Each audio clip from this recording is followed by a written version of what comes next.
It's good? Yeah, we're ready. Let's do it.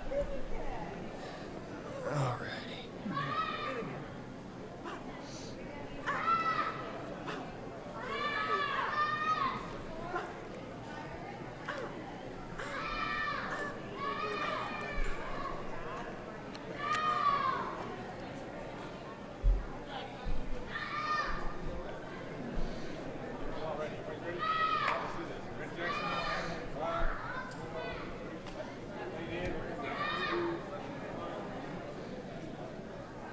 Welcome to the Jackson Rudolph podcast, live from the Battle of Atlanta. First and foremost, I want to apologize that we did not see you last night for Late Night with Jackson, but we are here this morning. All of our guests that were going to be on the show last night have been invited to join the show today. This is Good Morning Sport Karate, brought to you by Black Belt Magazine, the Battle of Atlanta, and of course yours truly. I'm Jackson Rudolph, your host. We're going to dive straight into our first interview. Joining me this morning, we've got Mason Stowell on the far side and Jarrett Leiker. Thank you guys both for coming on the show today. Appreciate the opportunity. Yeah, good morning. So both of these guys, representatives of Top 10 Team USA, one of the top teams in the sport. Obviously, Jarrett, a coach, Mason, an athlete. And Mason, I want to start by talking to you a little bit. Yep. You are the defending overall above everything forms champion, right? Here at the Battle of Atlanta, they've got that unique format where all the overall grand champions wind up competing against each other. Last year, it was you and your kata that took that title. So tell us a little bit about that and how you're looking to defend it this year. Yeah, I mean, well, first off, that was a huge win for me because it was one of my first tournaments in the men's division. So to be able to compete at this level at that age was a big win for sure, especially going against CMX competitors, weapons competitors. It was very, very different. So the fact that I was able to go out there, perform well, and take it home, it was huge for me, and I'm looking to do the same this year. So.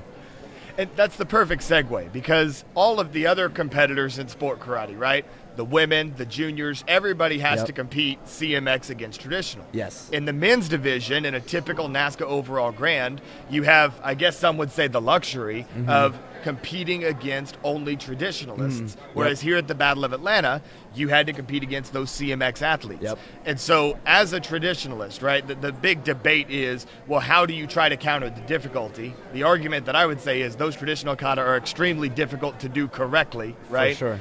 So for you, is there any strategy to that? Do you change anything about your kata going up against CMX competitors, or is it you're going to do your thing and see what happens? Yeah, no, that's a really good question, and it really, for me, it comes down to really the choice of the kata.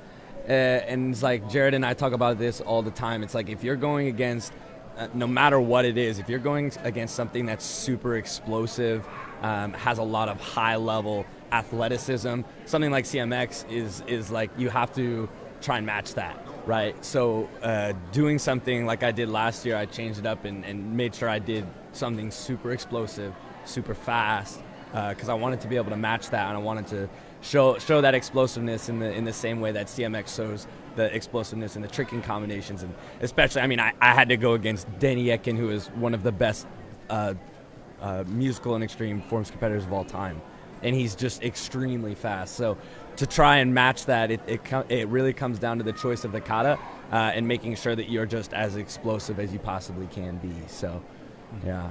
That's great, and that strategy makes total sense. Of course. And so now I want to ask from kind of the coach-athlete perspective, how does that decision get made? Mason, is that you going with your gut and being like, this is what I need to do? Does Jarrett have input on which kata you select? How does that go? And that's open to both of you. Yeah, I mean, it's really a collaboration thing. Like we always call each other night before competition, day of competition. It's like, okay, he'll say like, okay, what are you feeling?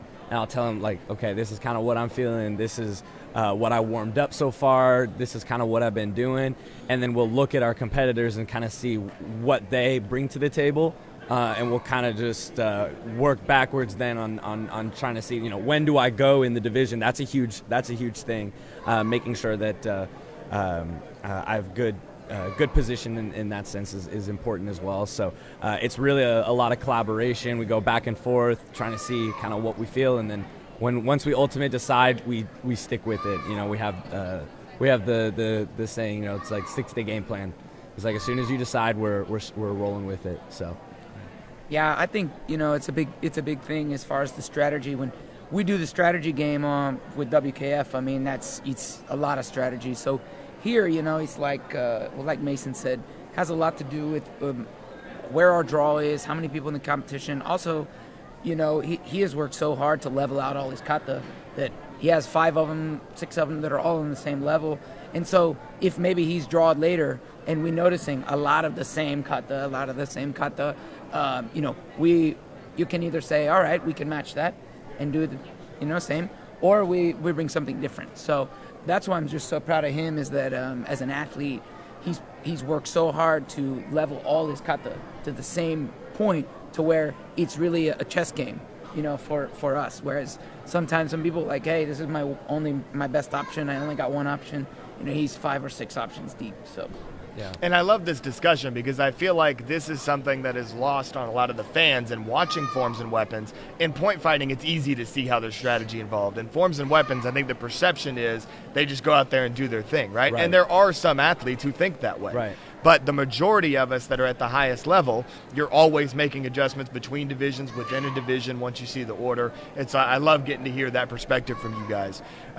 So we've been talking about CMX and you going against CMX competitors. I was actually talking to your mom at the tournament last night. Yeah. She wants to see you get back in CMX again because you're one of the best in the business when you do it. Mm-hmm. So can you maybe tease the audience a bit? When might we see Mason Stowell back doing CMX? Well, I mean, the biggest focus for me right now is WKF. I think that's kind of like my main goal. I kind of transitioned everything. Is like everything that I've been doing up to this point. I've always kind of been striving for the next level, and that's been kind of my biggest goal, is like that's the highest level that you possibly can go in karate, and so that's where I'm taking it right now. So my main focus is nationals this year, qualifying for world championships and the Pan Am championships as well, and then later on in the year, if I can get my body moving like that again, like I said, it's like I've been moving in the traditional for so long, really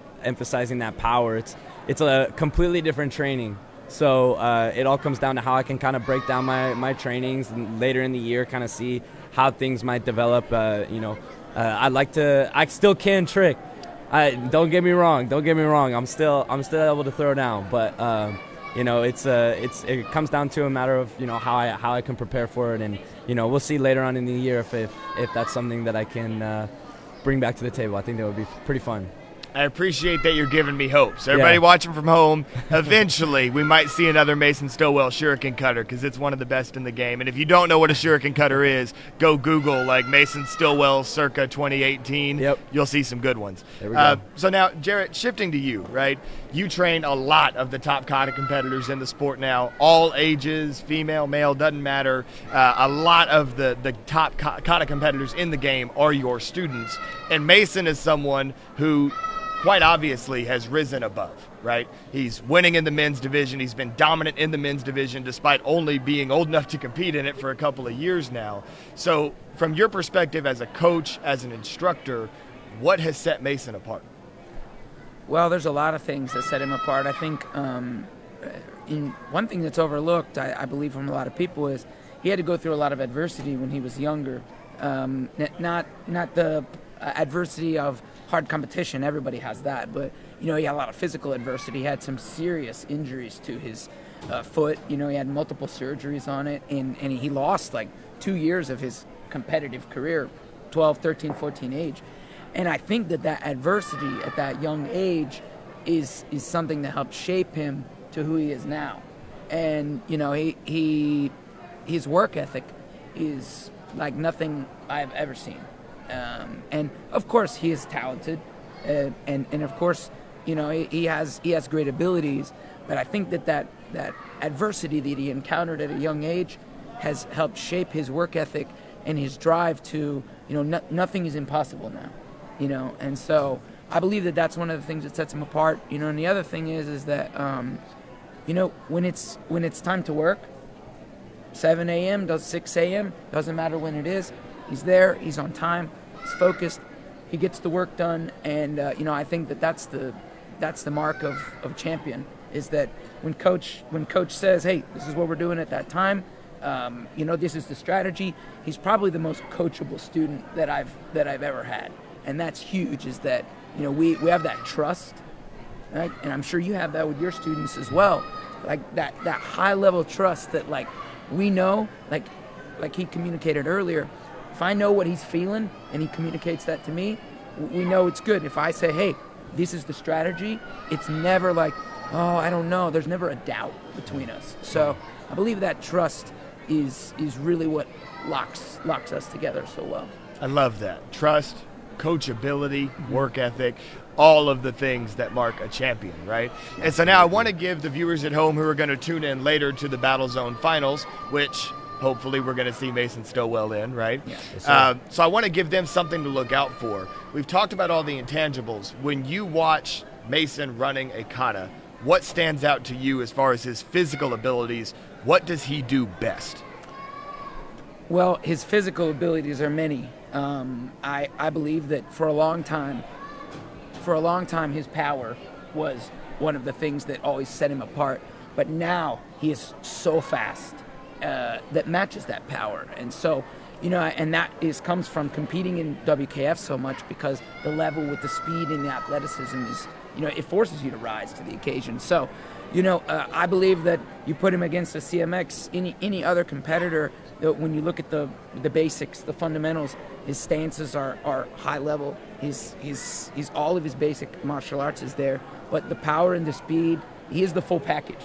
So when you say what do you look out for, I look out for everything, because I think that when you look at his kata, 9 times out of 10, it's very hard to find any mistakes, any errors, or anything that anyone else does better than him in this realm.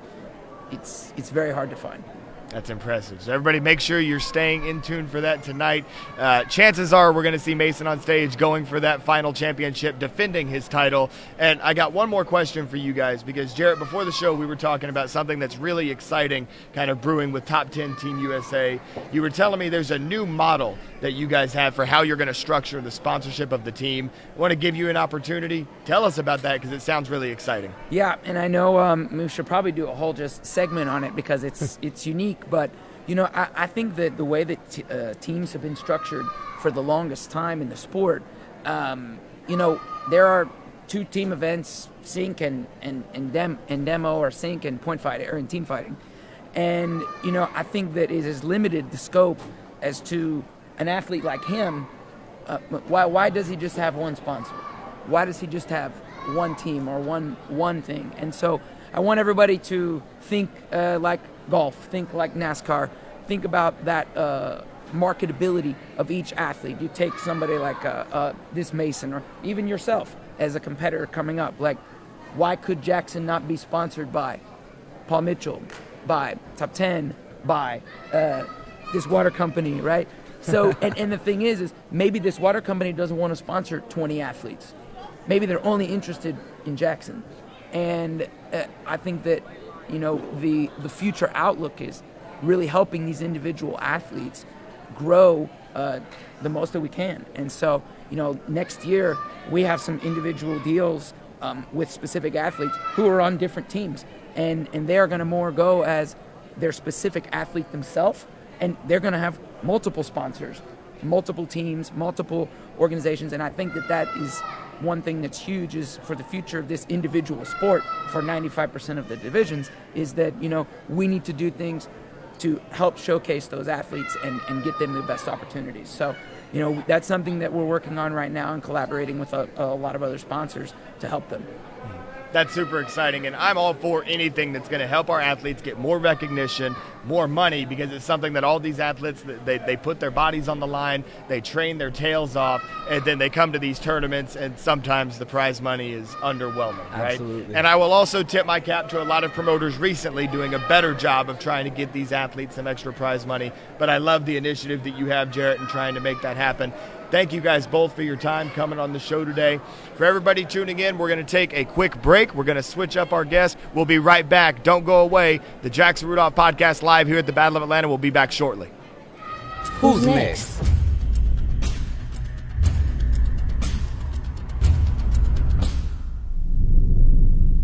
There's always someone. The one they call talented, gifted. But talent isn't enough. And it's never a gift. the early risers. The weekend warrior. They're the first one in. And they're the last one out. The one that faces a challenge because they see opportunity. Because they know the truth. If you want it, you have to take it. So, who's next?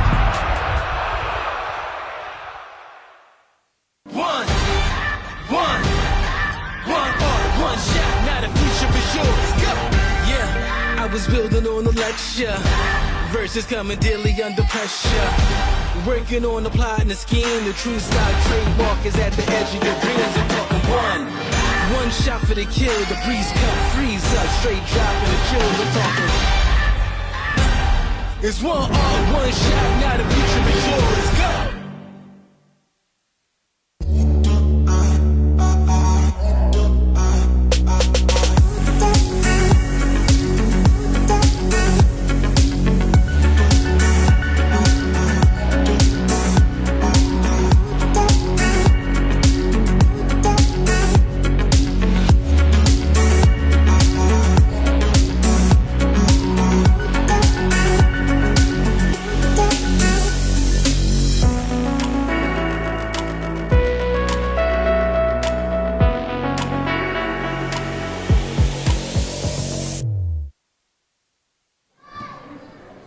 Welcome back to the Jackson Rudolph Podcast live here at the Battle of Atlanta World Karate Championships. This is Good Morning Sport Karate, and our next guests on the show, we have Team Paul Mitchell's dynamic duo, the power couple. We got Alex Mancillas and Haley Glass. Thank you guys both so much for coming on the show today. Thank you for having us. Oh, it's my pleasure. So I want to start. Tell me about last night. We'll start with Haley, then go to Alex. Take me through how divisions went for you guys. I started off pretty well. I won my first division. It was extreme weapons. Then I had a little bit of like a rough middle. I dropped both in creative weapons and in musical weapons. So I was a little upset about that. And then in my first forms division, I took second to Noel Justin. She killed it. Kind of, made me want to win even more because I was just frustrated at how like the last few divisions went, and then ended up pulling out the first place in both creative forms and musical forms. So it was a pretty good night. Awesome. Congratulations on that. And hey, for any young competitors watching, it happens. Yeah. Everybody drops, right? It's bound to happen to everybody. But you still got that win, which means you're on to the next round. Right. And really, in forms of weapons competition, that's all that matters. Right, Survive and exactly. advance, right? Alex, we'll go to you.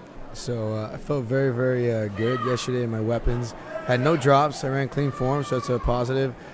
Came up short behind Dawson and Jake. I mean, can't ask for anything better. Those guys work hard. They're my teammates, so we push each other. So congratulations to them. I'm proud of them. So I know they're going to kill it on stage. And I was part of probably one of the largest open weights ever yesterday. 65 fighters. Made it down to the final four on stage. Fought for the first time on stage. And that was an experience like no other. And I felt like I belonged there. So I'm itching for that feeling again. And I came up short behind Devin Hopper in the semifinal by one. But he's a great fighter, and I'm going to keep working harder. I got another day. Hit the reset button. And I had a feeling you wanted to talk about the open weight because that open weight was huge. 65 fighters in the open weight is unprecedented in the modern era, right? You can go back to the vintage Battle of Atlantas, and you can see those massive divisions where they didn't really even know what a weight class was back then anyway. It was just guys showing up to fight, right? Your days of Nasty Anderson and Tony Young, and you can go back and watch the tapes of that. Those are some awesome fights. But to have that big of a division and to fight as well as you fought, making it all the way to the Final Four, what a journey. And I want to give you an opportunity to speak about that last fight because Devin Hopper, we were talking about on Friday Night Fights broadcast last night, he was hot. Whether it was teams, the open weight, he looks as good as he's ever looked. And so you're a fighter who's very consistent, right? Going into that matchup where you know how hot he is and you know that he's on a streak this weekend, right? Mm-hmm. First thing, have you ever fought him before? And then after fighting him in that semifinal, what'd you learn from that matchup? So I've never fought him before. It's the first time we fought. And I learned that when you get up on that stage is you got to capitalize on the opportunities that you have. You hesitate, it's the adult division, you got experienced fighters, you're going to have those fighters just taking that opportunity first. So when you get up on there, you see that opportunity, you just got to take it. And he's like I said, he's a great fighter, and we had a good fight. So he came out on top, but I'm coming back. Don't worry. That's awesome. And it was a great fight. It It was. was back and forth. He was able to get a little bit of a lead on you. You were able to make it close by the end of the fight. He wound up getting the last couple of clashes, going away with the win. So we know that we'll see you back in that open weight Final Definitely. Four sooner than later. So now, Haley, I want to shift to you because over the past several events, you've been dominant, right? I think it's something like 5 overall grands in the last 4 tournaments, right? Forms, weapons, doesn't matter. You can win it all. And so when you're on a streak like that, what do you do to stay motivated? Obviously, you had some increased competition stepping up here at the Battle of Atlanta. You said you had some drops, maybe took 1 L, right? Yeah. But as you're training for this event and you're showing up and winning and showing up and winning, what is it that keeps you motivated and focused on whatever that ultimate goal is? So one of the main things is knowing that I have been winning and I've been dominant in the division.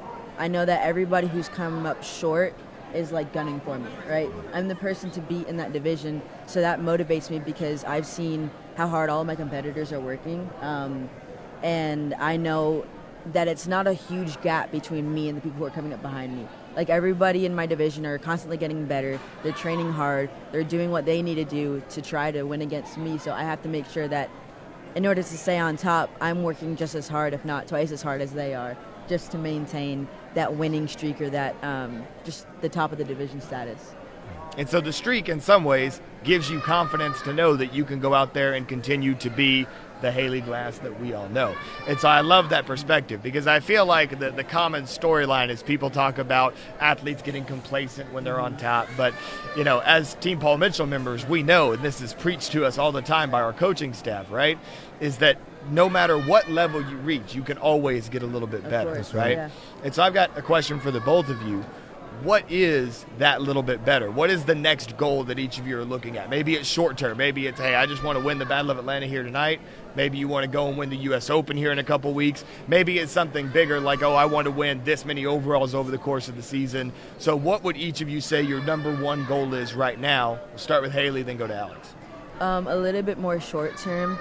Last year, I won kind of everything at the Battle of Atlanta. I won both overalls and then that second round Battle Mania where they put the 18 plus against the 30 plus, and I won that. And then I also won both ISK titles at the U.S. Open. So the idea... That's a big deal, by the way, people. Back to back. Right. So just having that streak last year, I want to try my best to see if I can do it again this year for both Battle and the U.S. Open, getting those double ISKs, the double overalls here, and then possibly that second round. And then a little bit more long-term, but still kind of short-term. I've never won a Warrior Cup, so that's always been something that I've been working towards and I hope to achieve one day.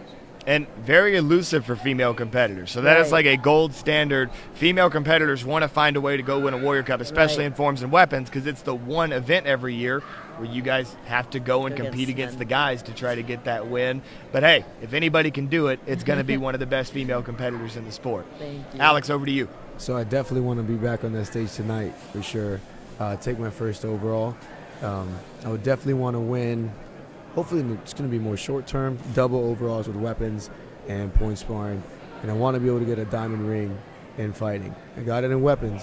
I got it in fighting as a junior, but I got it in weapons as an adult. I want to get it in fighting. So I want to add that to my resume. That's awesome. So you got that hit list of titles that you're coming for. That's right. I love it. And so, Haley, as we look at your weekend, something interesting here is that there is potentially a legend that you might have to face up against in the finals. Casey Marks Nash might be in town.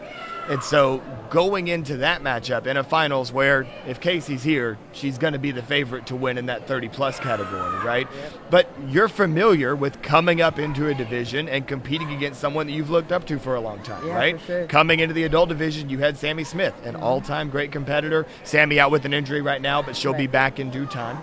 So what does that feel like? Obviously, Sammy, you saw Sammy all the time growing up. Casey's somebody a little bit more distant, right? Yeah. You look at her as like a legend of the past couple of decades, right? Right. So when you hear about that potential matchup, are you excited about it? Does it make you a little nervous? How does that make you feel? I think it's a little bit of everything. I think, one, knowing just how much of a legend she is to everybody. Like, you talk about Casey Marks Nash, and everybody knows who she is. Everybody just gives her that respect. Like, you hear the name and you're like, respect, because she's just built such a great name for herself and has competed and dominated every time she competes. And I saw her compete at the Ocean States, and I actually got to like build a relationship with her there.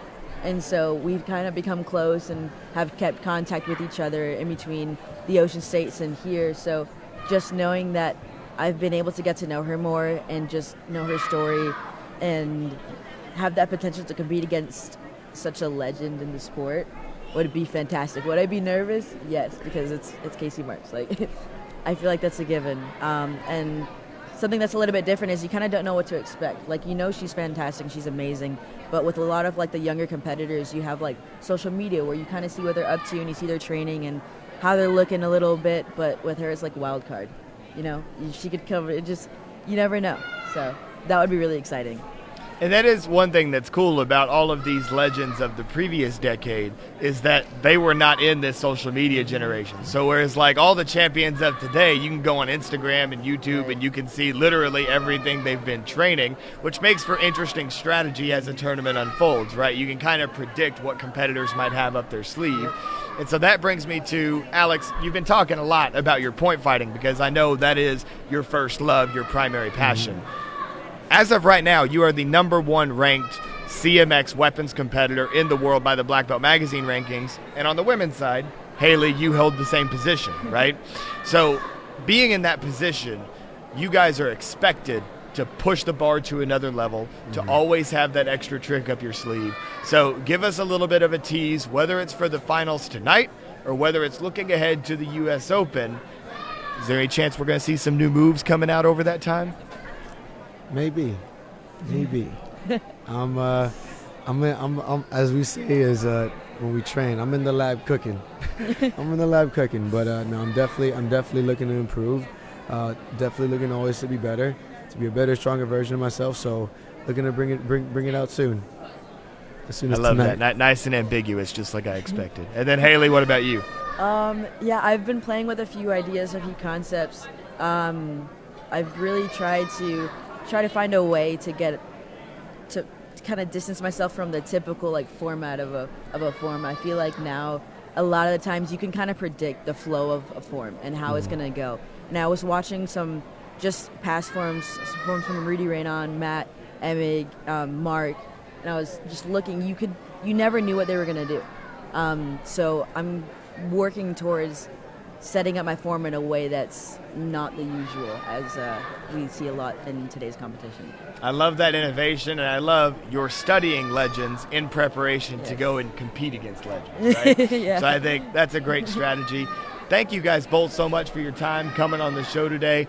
Everybody tuning in, please stick around. Coming up next, we've got Tony Homsani, the coach of Team Legend, who won the set match at the Friday Night Fights last night. We're going to hear a word from our sponsors real quick. We'll be right back here with Good Morning Sport Karate. Who's next?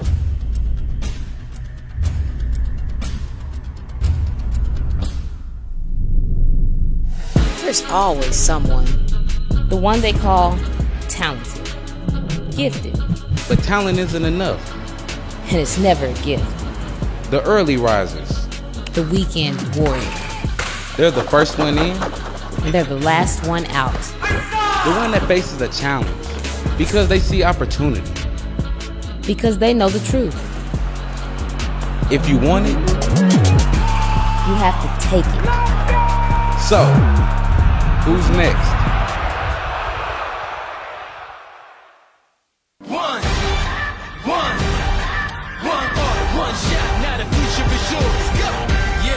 I was building on a lecture, verses coming daily under pressure. Working on the plot and the scheme, the true style trademark is at the edge of your dreams. I'm talking one shot for the kill, the breeze cut, freeze up, straight dropping the chills. I'm talking, it's one shot, now the future is yours. Go!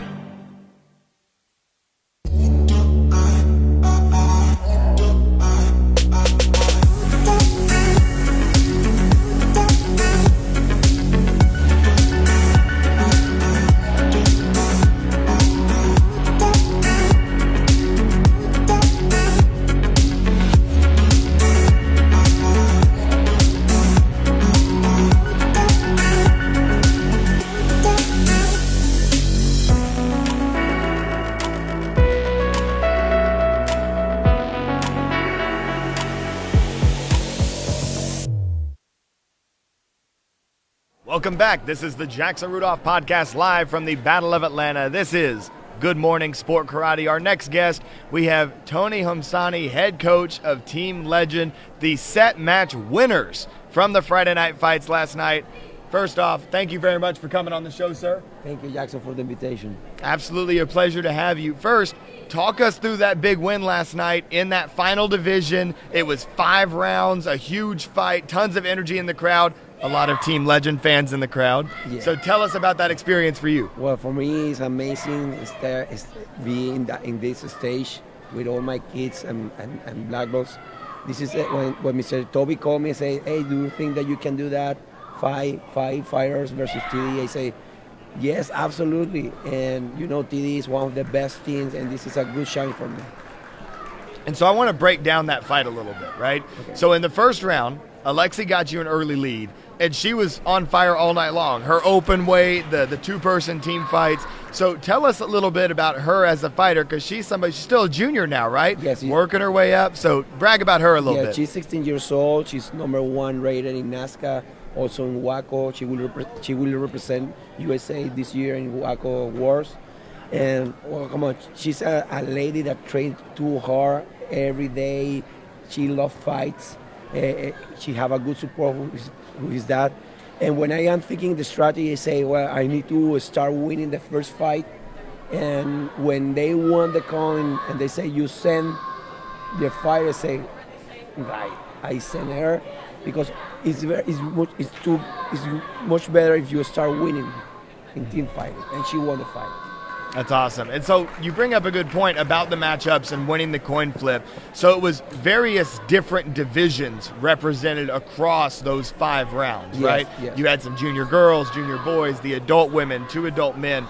So take us through, for those of you watching that did not tune in last night, take us through what that format was. And then when you win that coin toss, what are you thinking? You want to start with Alexi, but what happens after that?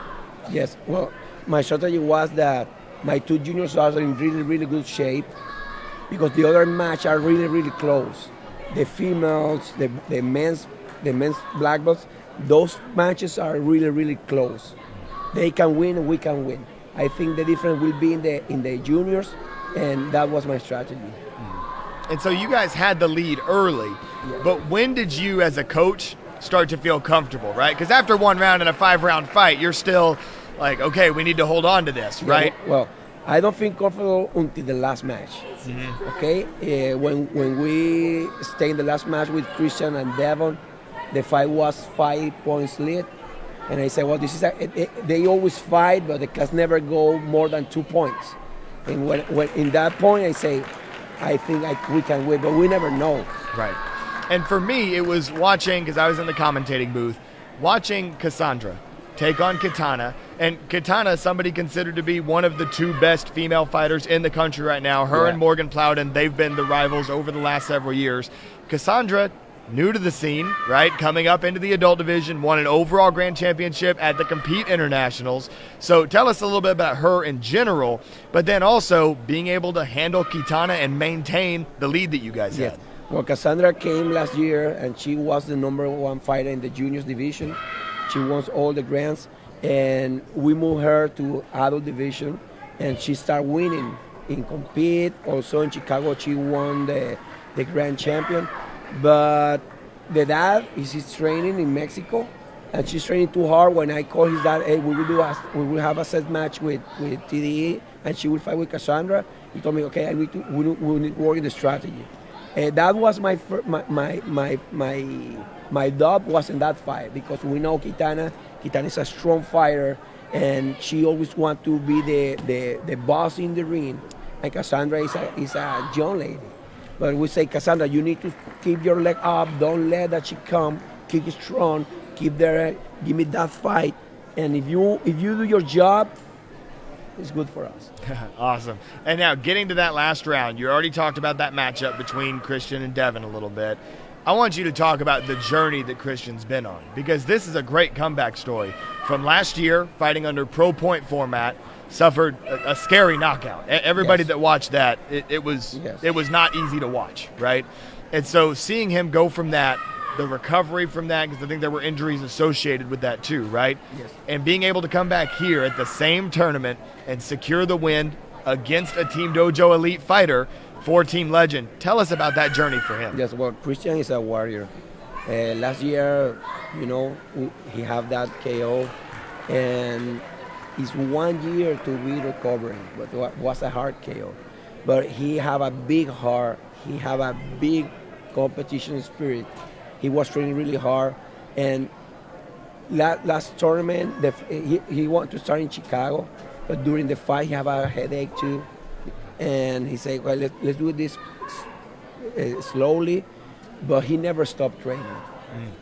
In the school, he always wanted to win. He fought with Joskar, he fought with Coca, he fought with Chris, with everybody, and he always wanted to win. For me, this is a really good notice that he's seen winning yesterday, because he gained again confidence in him. Because after one KO like this, you lose confidence in you and you be scary to receive that. But since yesterday, he have a shine future here again. Mm-hmm. Absolutely. And another thing that I feel like definitely had some impact on your fighters in that team fight was the crowd. We were talking about on the broadcast, Team Dojo Elite was the hometown team, right? They're based here in Atlanta, but Team Legend took over that night show. Your crowd was fantastic. Talk a little bit, especially for any Team Legend fans tuning in, how important is that support? Well, for me, it's very important. Also, the parents of my school, they really support me. We are a family. We are not a team. We are not a school. We are a family. This is my slogan. And my crew never left until the last fighter finished. And for me, it's really important that. I think this is one of the good things in one team. Everybody stay together, support each other. You can see my parents and my senseis and coaches. Hey, one guy's fighting ring number 3, one guy's fighting ring number 4, and we're running during all the tournament. And at the end, that support is really important. And I want to say, I have a big support too. I have Mr. Joskar, I have Mr. Coca in the team, and you always need a guy with a high level of experience to push the other guys. Also, they support me when I am coaching. Hey, coach, I think we can do that, and because I don't know everything. And maybe I have a dub, or maybe and they have another vision. They have experience too, and I can use this to support the team. Mm-hmm. I love the fact that you bring up Joskar, because we got to talk about him, right? One of the best senior fighters in the world, gives a lot of the younger guys good fights too when he gets those matchups. Battling knee injuries. I mean, he's tough, he's talented, he's so skilled. I remember I went to go, and you probably remember this too, I went to go teach a seminar in Guatemala at the Guatemala Open, Eric Farrow's tournament, right? Yeah. And that was the first time I saw Joskar fight, and I was like, he looks like some of our Americans. This guy could be one of the top fighters if he was coming over to America more consistently. Yeah. Now in the senior division, we see him all the time, right? So brag about Joskar a little bit. Well, Joskar I think is the best fighter of all the times of Venezuela. Joskar traveled around the world. He fought in Europe. He fought in South America. Also, some tournaments in the United States before he come, because we have troubles with the visa sometimes, and he can come to a state to multiple tournaments. But since we moved to USA, he started competing in all the countries. And also with senior, he was 38 years old. I say him, you need to start fighting in the adult division. He will win in easy in 30, but I want that people know who is Joskar. Start fighting in 30, in 18 plus heavyweight. And he won a lot of tournaments. He lost some fights, but he has amazing fights with guys like Cameron does. Also, he fought with the young guys team, with the 18 plus team, and we won a lot of matches. And after the first year, I said, now let's go to 30 years old division, and he won all of them. And now he's fighting 40 and 30, both divisions at the same time. Last tournament he won both grand champions. I watched that at the Ocean States, and they were literally rings right next to each other, and he was going back and forth, would fight one round here, then go fight another round immediately after, no rest. That was incredibly impressive. And while we're giving a shout out to some of your Team Legend faithful, members of that family like you were talking about, I want to end your segment by giving you an opportunity to speak about Ray Bryant, who passed away tragically recently, right? And just give the audience a tribute to him, tell them who he was and what he meant to you, to Team Legend, and the sport. Yes, well, Ray Bryant is a legend in United States. He's one of the best competitors in his area. Also, he was #1 fire division in the 50-plus division last year. And he's the coach of the ISKA USA. He traveled around the world. He had an amazing school in Orlando. And when I came to the United States to live, and we in Chicago 2017, we was in the airport. He told me, "Hey, Tony, you have an amazing team. Can I be a member of your team?" He said, "Ray, you don't need to ask me. Come on, sir. You are a legend here. Let's go." And since that day, he support me a lot. Also, he don't support me. If you know Ray Bryant, you know that he support everybody. He always smiling. He helped at the tournaments. He coached everybody, and he's amazing. He was an amazing person, and he inspired us. Yesterday, all my crew say before start fight, dedicate all the fight for Mr. Ray. We know that he is looking us and helping us like an angel, and I think he helped us a lot yesterday. What a great tribute. Thank you so much for sharing that. Yeah. Ladies and gentlemen, that does it for Tony Homsani's segment here. This has been a great segment. Thank you so much for taking the time. Everybody, don't go away. Coming up next, we have none other than Team Straight Up will be joining the show. We're going to take a quick break. We'll be right back here on Good Morning Sport Karate. Who's next?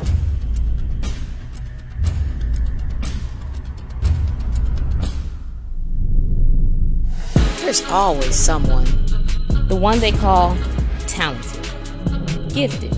But talent isn't enough. And it's never a gift. The early risers. The weekend warrior. They're the first one in. And they're the last one out. The one that faces a challenge. Because they see opportunity. Because they know the truth. If you want it, you have to take it. So, who's next?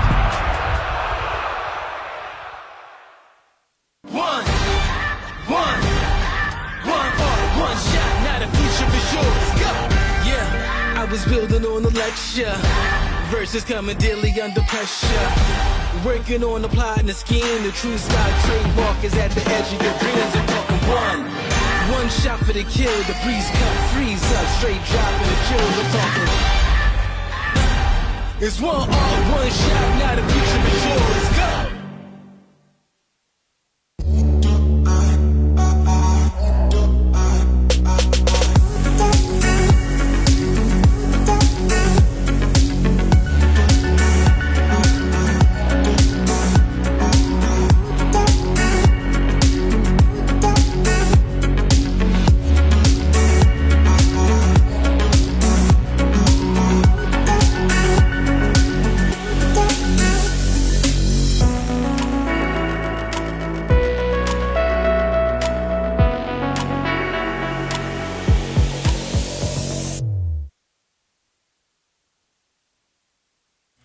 Who's next?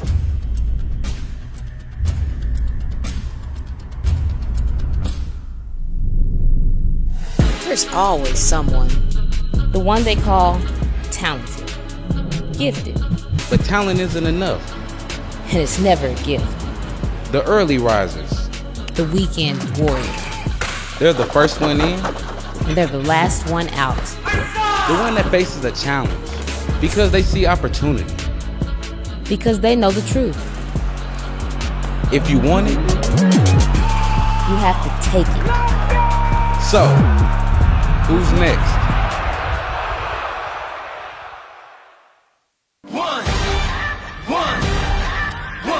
One shot, now the future is yours. Go! Yeah, I was building on the lecture. Verses coming daily under pressure. Working on the plot and the scheme. The true style trademark is at the edge of your dreams. I'm talking one shot for the kill. The breeze cut, freeze up, straight dropping the chills. I'm talking. It's one shot, now the future is yours. Go! Welcome back to Good Morning Sport Karate. As you can see, we've had to rearrange our seating here. We've got 3 members of Team Straight Up on the show. We've got Jason on the far side, we got Brandon Ballou, and then we've got, of course, Bailey Murphy to my right here. Thank you guys all for taking the time to come on the show today. I really appreciate it. I want to start by debriefing a little bit on some of the events of yesterday. Lots of fighting action, the team fights, the open weight. We're going to break all that down a little bit, then talk about maybe some adjustments that are going to be made going into the matchups today. So first, I want to give each of you an opportunity to tell me about team fights. Bailey, we'll start with you. So we had a pretty good run in team fights. We were able to make it to the semifinals. It's obviously not the results that we wanted. We lost a tough fight with Top 10 USA. Throughout the fight, we were trailing. We were trailing throughout the entire fight. There was never really a point at the beginning of a round where we were up. So that's a tough situation to be in. Strategy-wise, Top 10 USA, in my opinion, they just beat us out in that way. Strategy-wise, having Tyreek and Enrique at their disposal is very good for them. It puts a lot of pressure on us, especially going into that final round down 1, and we went into the second round down 3, so we're in a tough decision. Normally I would anchor. I think I'm better with kickers, which is why we had the decision of putting myself second. I was able to bring that score down. We were down 1 going into the final fight, and Brandon knows we just have adjustments to make. We've already watched the film. We've talked about it, so if we were to do that fight right now, I think it would be very different. Right, and I love the fact that you bring up the matchups, because that was one thing that I think Top 10 USA did a good job of, 100%. Bringing Enrique out second, in some ways kind of forcing you to go out, because like you said, you're kind of that neutralizer for the kickers, right? Anyway, so Brandon, what were your thoughts on how it all shook out? The matchups definitely played a big part. Them sending Trent first, I definitely think offset everything, because he's a little bit shorter of a fighter, made Jason a little bit more hesitant with his body punch because of the D side kicks, because of the shorter leg. And then Enrique and Bailey, that was almost a neutralized fight, because Enrique's got a great leg, but Bailey's got a great stepping and stuff like that. So we knew that was going to be a wash, and it was going to come down to pretty much me and Tyreek. I just not enough movement, not enough faking, and I wasn't not aggressive enough, but wasn't setting up my takeoffs enough with Tyreek, and so he got that one. But again, we watched the films, we know what we got to do. It'd be a very different fight today. And I can tell that you guys are coached by Joe Greenhall, because immediately you know the adjustments to make. You've already watched the film, and you've got a plan for how you're going to improve moving forward. Jason, we'll give you an opportunity. What were your thoughts leading off that team fight? Ultimately, you wound up in a little bit of a hole there, so how did you see that fight going? Yeah, I tried to do my best during the fight and make the adjustment. It's very different to fight in Canada versus in USA, so I tried to do my best. So I would make the adjustment for today. And for the viewers watching at home, what are some of those adjustments that you have to make as a Canadian fighter? What's different? Is it just the rule set when you fight locally up in Canada? Is it the way some things are called? What's the biggest adjustment for you? Yeah, and the big difference is the 2-point body kick. So we need to think more about the blitz and this stuff. So I tried to do the adjustment for today. Yeah. Great. So now I want to shift to the open weight, right? I was able to catch a couple of you guys' matches in the open weight, little pieces here and there. So Bailey, we'll start with you. You were somebody favored to come back to the Battle of Atlanta, the champion of this whole event last year, going and winning basically everything there was to win as a point fighter. Suffered an upset yesterday against a great fighter in Devin Hopper. Yeah. So take us through that matchup a little bit, and what did you learn from that match?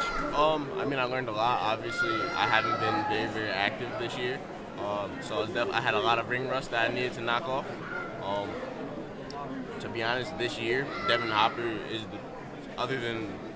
to be honest, so far this year, Devin Hopper is the best fighter that I've fought. So that was actually the first time in my life where I've lost my first fight. So it was that was a tough situation, a tough fight to lose in overtime.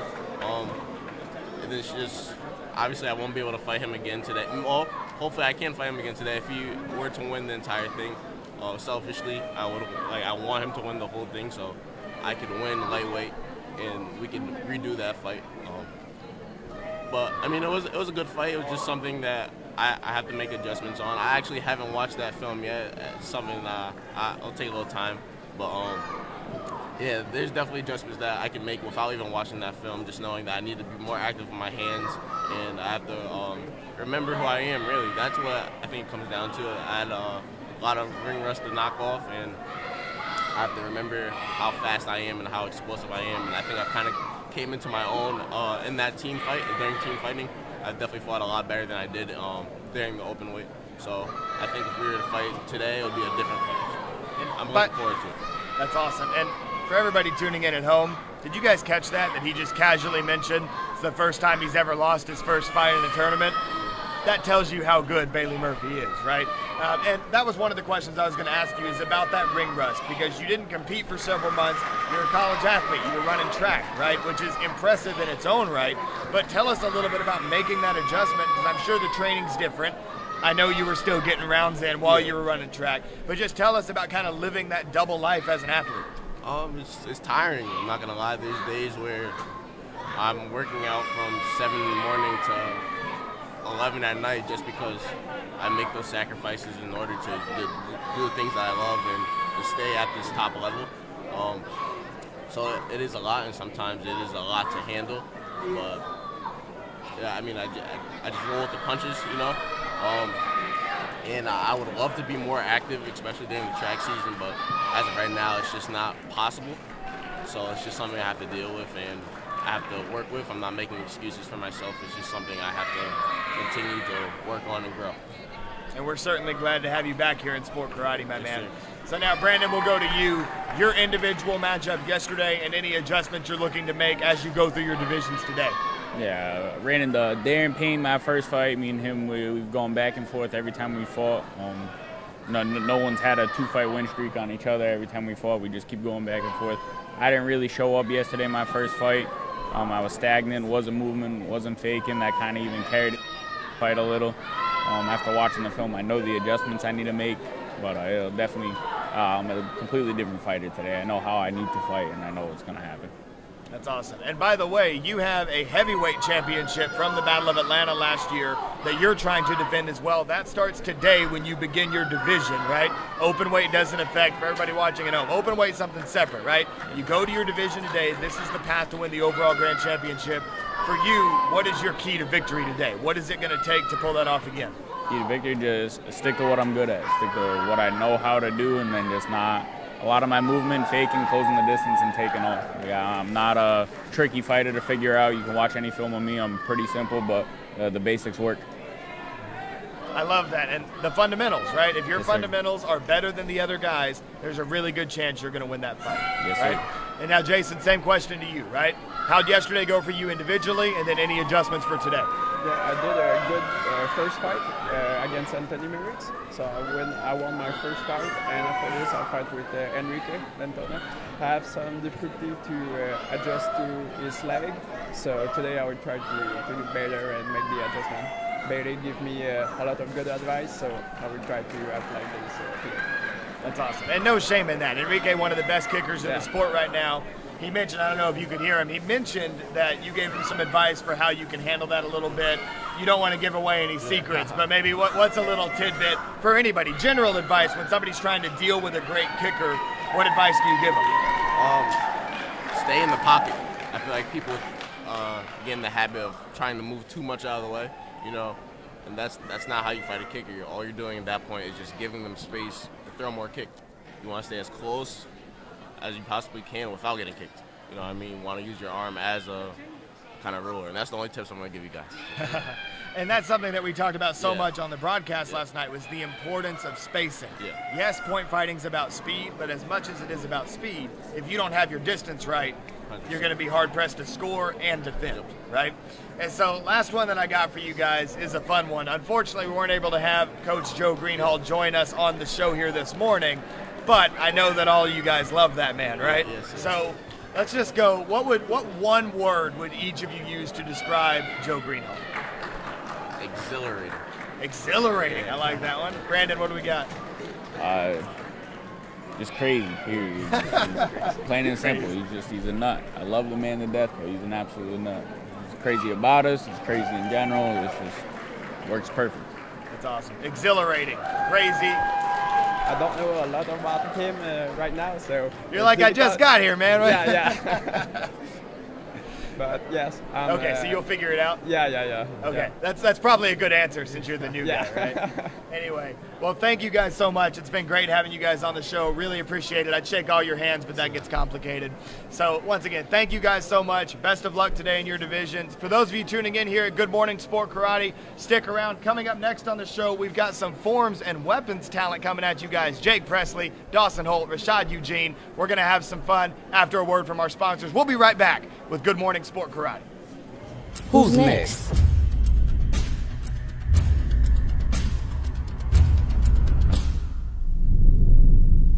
There's always someone.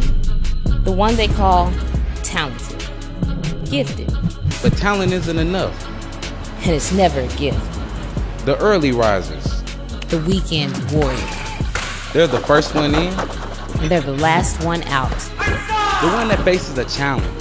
Because they see opportunity. Because they know the truth. If you want it, you have to take it. So, who's next?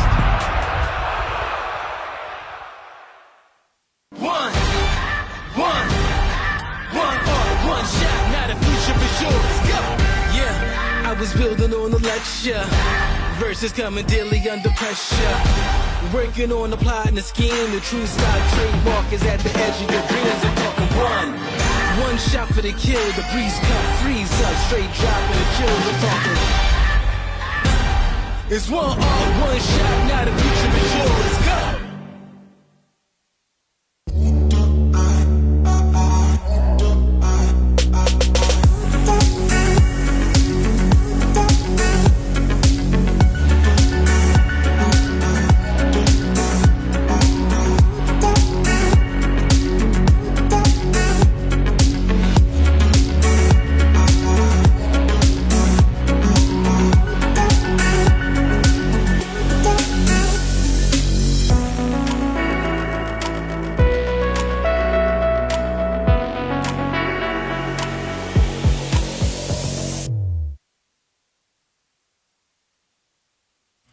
Who's next?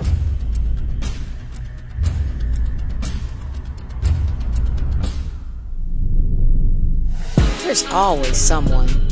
The one they call talented, gifted. But talent isn't enough. And it's never a gift. The early risers. The weekend warrior. They're the first one in. And they're the last one out. The one that faces a challenge. Because they see opportunity. Because they know the truth. If you want it, you have to take it. So, who's next?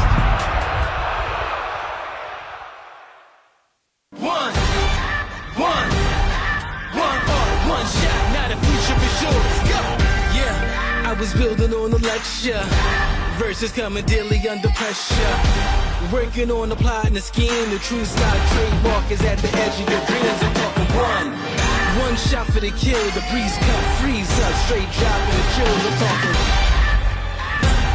It's one shot, now the future is yours. Go!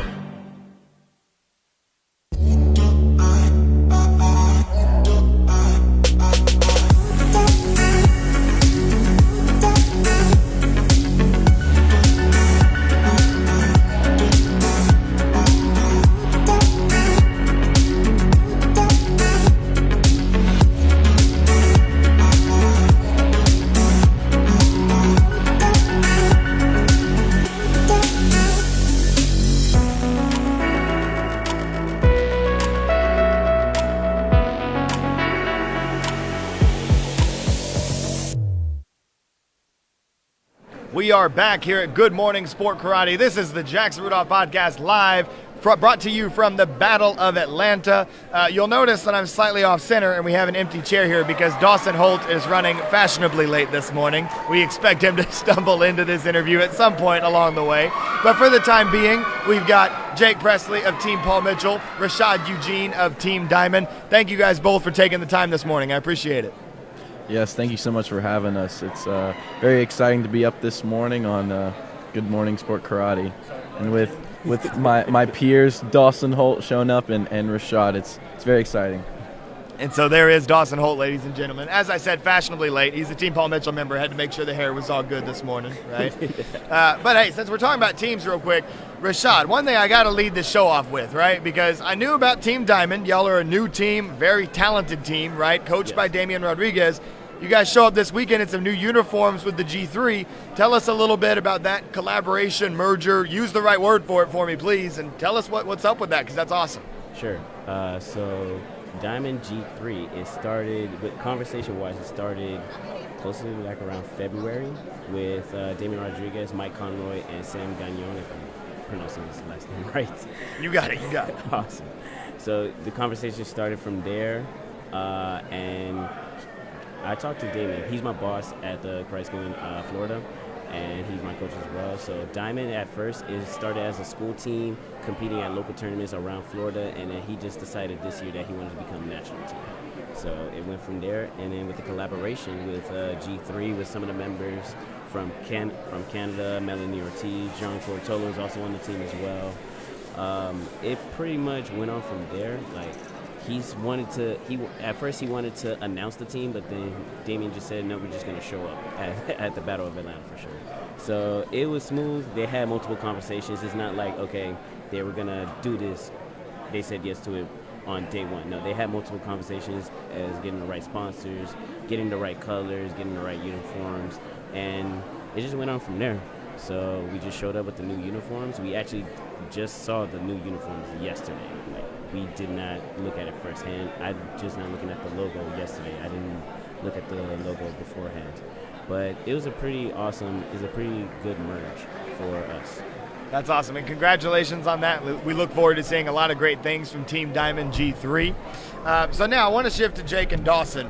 You guys had quite the evening last night, especially in the weapons division. 2 wins apiece, dominating, getting the sweep for Team Paul Mitchell. Dawson, we'll start with you. Talk us through the process, going through those divisions and sharing the ring with a teammate, trying to beat him, but also supporting when he wins too. Yeah, so in the very first division starting, Jake suffered a drop, so I decided, okay, it's all right. So I took the win that night, and then after that was Creative Bladed, so I took that win as well, and then Jake went on ahead and took the rest home. So yeah, pretty easy process. Obviously, just easy, just show up, win, it's all good. Yeah, obviously I was planning on to win musical, but he ended up nailing a form that was good enough for the win that night. So yeah, it was a good little sweep for us. Foiled your plans on that musical. So Jake, now we'll switch over to you. What was that like from your perspective? Because it sounds like Dawson was hot early, right? Getting those first couple of wins, so you were kind of playing from behind, being like, hey, I need to get myself into this grand championship, right? So talk about it from your perspective. Yeah, so after the first division, as he said, I suffered the drop. Going in the second division, I just was sitting on the side of the ring. I kind of shut down the rest of the night. I wasn't really talking to many people. I was just kind of focused. Got to watch all of the competitors in that bladed division. Went into the non-bladed, and I ran a pretty good form then. And just even after that, pretty good is an understatement. It was good enough, like Dawson said. And then just going to the musical, I didn't know if I was going to run the division or not. I actually texted Jackson here, and I was like, my heel is hurting. I don't know what to do. I know I have I've got my traditional weapons tomorrow. And he was like, you know what, just whatever you're feeling, but I think you should at least try to run like maybe your creative weapons without your flips. And I was like, okay. And then I was like, screw that. I'm going last in the division. Let me just throw it all out there. 15 seconds into the form, there's a cork, and I'm like, whoa, this was not part of the plan. Yeah. So, and then after that, I was still like kind of shut down. I felt kind of bad. Dawson was kind of talking to me, and I was just like straight face, just like. And then afterward, we had a little brotherly hug. We were like, yes, bringing it back to Lebanon, Tennessee, same school, taking them all the wins is a great time. That's awesome. And Yeah, by the way, for those of you watching at home, yeah, they wear the same sponsored logo for Team Paul Mitchell. These guys are both products of formerly known as Success Martial Arts Center. I tested for a black belt there as well. Now it's known as Premier Martial Arts Lebanon. Jason Warren, head instructor, has done an incredible job with you guys. Jake, you've got a few brothers and a sister that I think would agree that his coaching is excellent, right? So huge shout out to them for what they've done to develop you guys as some of the best athletes in the sport right now. Rashad, we're going to pivot to you now. You had a little bit of an uncharacteristic evening last night, right? You had what I would call a scary fall in one of your divisions, right, where you wound up kind of kicking one of your bows and had to kind of save yourself by rolling over to your belly. But you're somebody who we typically see in the finals. So from your perspective, where did things go wrong last night? Did you feel a little bit off? Was it anything in your training, or was it just one of those things that happens? I will be honest with you, because I'm constantly busy back in Florida doing working at the dojo, painting shoes, painting bags, Italian bags. That's something new that I don't know about, actually. Doing stunt work now, and I honestly have not practiced consistently in the last 3 weeks. I actually hit my double bow form this past Tuesday. So that's something that took, I would say, it took a toll in in the performance yesterday. Also, in one of the divisions, I'll be honest with you, I made it up on the spot, mostly not because just for silliness and giggles, but I was playing chess. I was actually explaining this to a couple people yesterday, that I was just seeing, because I went last or second to last, I believe, I was playing chess to see, okay, which competitor was throwing what and what can I do to challenge that. Let's just say this one competitor is throwing a Webster. Okay, I could challenge that. This one competitor threw a 540 past the combos under his legs. Okay, I could combo that. And nobody, as far as I know, nobody threw a corner pass round off flash kick. So pretty much I was nitpicking, choosing which weapon, which strikes, which tricks that I can throw in my form for extreme forms, and it gave me a pretty good score. I mean, again, congratulations to Dawson for taking that division. I'm coming for you next tournament. Hey, keep it real, man, but it's all brotherly love, all right? But yeah, and everything else with creative bladed, I actually hit my form that time. Again, Dawson took that. Creative non-bladed double bow, that kind of shook me a little bit after taking third place in that division. So I kind of shut down. And in the division that you said that I failed, pretty much what threw me off was that I kicked my bow, like you said, and it was supposed to be a cartwheel full twist. In my mind, if I do something like that, if something like that happens, I try to go into a cartwheel hyper, and it, like I said, mentally it threw me off. So, and when I fell, so wait, what you're saying is, when everything goes wrong, you just think upgrade it? In a way, yes. In a way, yes. So if I mess up on a strike or if I mess up on a combo, then I'm just gonna try to challenge it. I'm trying to upgrade it because I'm still in the running. Maybe the judges didn't see it. I'm still just gonna go for it. But in that sense, then that was a rare moment that ever happened in my life as far as competition-wise. I didn't know what to do. Mentally, it threw me off. So when I fell, I absorbed the fall, if that makes sense. Right. That if I forced it, it would have done a lot more damage to my knee. And you mentioned how that kind of had you thrown off, right? But the great thing about sport karate tournaments is we got 2 days here, right? All of you are great traditional weapons competitors. Rashad, we're going to start with you. You've got an opportunity to bounce back today in traditional. Which of those events will you be doing? Because you always tend to mix it up with your weapons some. Sometimes we see you in non-bladed, bladed traditional. So give us a preview of what traditional is going to look like for you. And Jake and Dawson, we're going to talk about the traditional division with you guys as well. Well, I'm doing both traditional bladed and non-bladed. I'm going against Jake Presley in traditional non-bladed and Dawson in traditional bladed. The weapons, usually the same thing. I'm bringing out, I was about to say same bow, I'm sorry, traditional bow.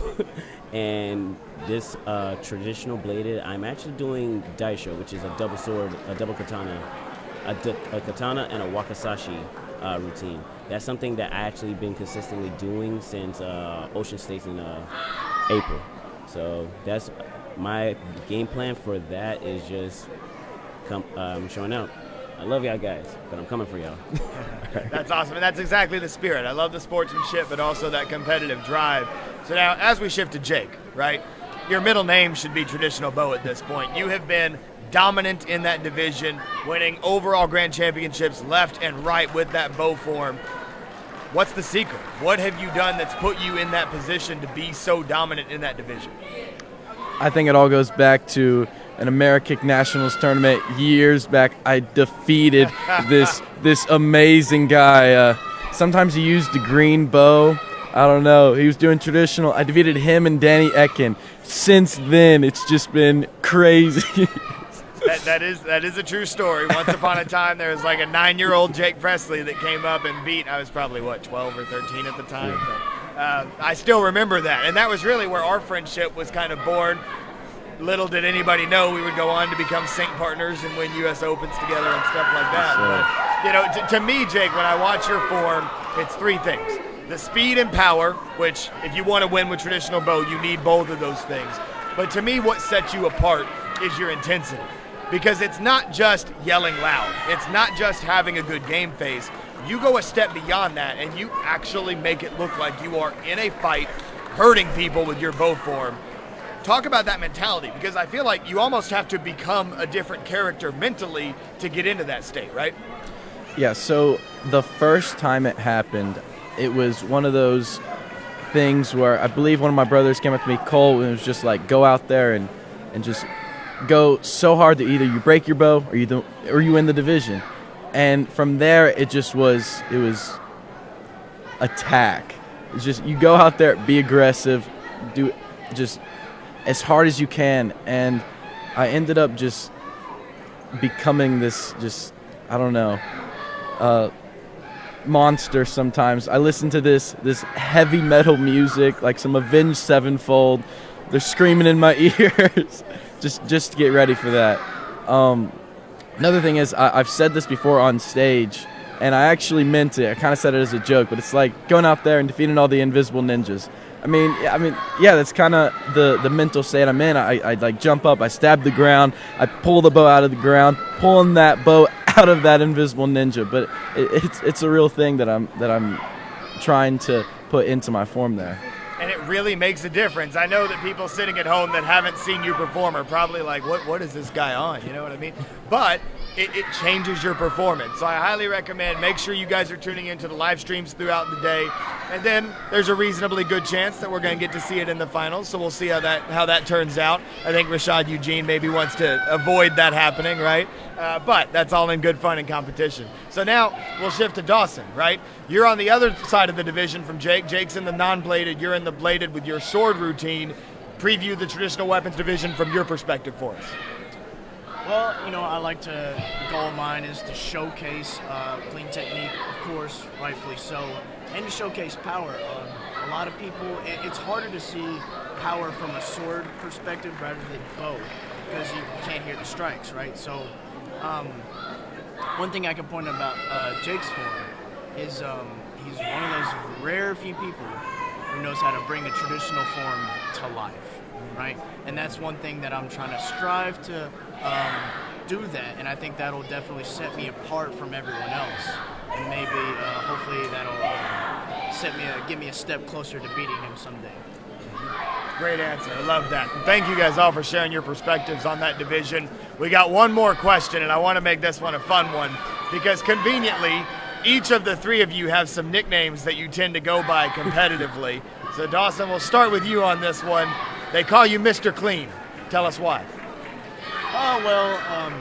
So I started winning forms, and I've always gone for clean technique, so that's what set myself apart from everyone else, because I wasn't tricking. The level of difficulty of my tricking wasn't as good as everyone else's, so I was like, okay, so I can take a different approach, go for clean technique, go for power, intensity, and that'll that set me apart from everyone else, and that it's been giving me the wins. And I don't know, people were just yelling clean in the background, clean hands, and then somehow it just ended up getting called Mr. Clean. So yeah, I love it. And so now, Jake, yours is probably one of the more obscure ones, right? We've got Jake, Wildcard Presley. Come on, man, where's that from? So I was in LA with one of my best friends, Seth Lee, and we were pretty young at the time, and we were doing some kind of wild things, like not to be a bad influence, you gotta give some better context than that. We would like car surf. So we were on a car. Excuse me? Yeah, so like they were driving a car and we were up on top doing kind of crazy things like that. Kids, don't listen to Jake. Yeah, don't listen to me. Things like that. Trying to do obscure flips and everything. Jumping off the wall doing flips like that. And that kind of went into the Compete Nationals. And he was at the tournament and they started yelling, "Wild card!" It also came from like a TV show. Someone did something crazy and they're like, "Wild card!" And it just kind of bled into the martial arts as well. And then my team, brothers, y'all kind of took that name over as well. It's been a little while since people have called me again, but it's kind of coming was that an back. It's Always Sunny in Philadelphia reference? Yes, it was. Jake Presley, huge fan of It's Always Sunny in Philadelphia. Yes. And so, Rashad, yours is probably the most easily identifiable, right? Because you share the nickname with Kobe Bryant, right? Why do they call you the Black Mamba? It started in a dojo that I used to train at in Miami, Florida, well, especially in Hialeah. I was training, and then next thing you know, in fighting class, I threw a off-the-line defensive spinning hook kick to somebody's face. He was okay, don't worry. And then next thing you know, that instructor just said, "You're automatic, you're Black Mamba." He just started calling me Black Mamba. So Peter I cannot pronounce your last name. Please forgive me. Castillo, you gave me that name. Next thing you know, that same year I went to U.S. Open. I registered late for point fighting, and next thing you know, Emily Cooper started calling me Black Mamba. I think it helped because I had it on my headgear, and then from then on it just went from there. Everybody started calling me Black Mamba off the mat, and again it just went on from there. I love it. So we got Mr. Clean, Wild Card, Black Mamba. You guys just had the opportunity to meet them here on this show. Be on the lookout. Hopefully we're seeing all these faces again over the course of the weekend in the eliminations, in the finals. Make sure you guys are tuning in at 5 p.m. Eastern time today when we will have the Battle Zone Countdown. I'll be joined by other Sport Karate media personalities for another episode of the Jackson Rudolph Podcast live here at the Battle of Atlanta, previewing the finals, probably talking about several of you guys. And once again, thank you guys so much for coming on the show. I really appreciate your time. Wish you all the best of luck today. And that's it for Good Morning Sport Karate. Thank you all for tuning in. Like I said, make sure you tune in. Battle Zone Countdown at 5 p.m. Eastern. And then following that, you've got the Battle Zone Finals live on Black Belt Magazine's Facebook page here tonight. Thank you all for tuning in. I'm Jackson Rudolph with the Jackson Rudolph Podcast, and we'll see you next time.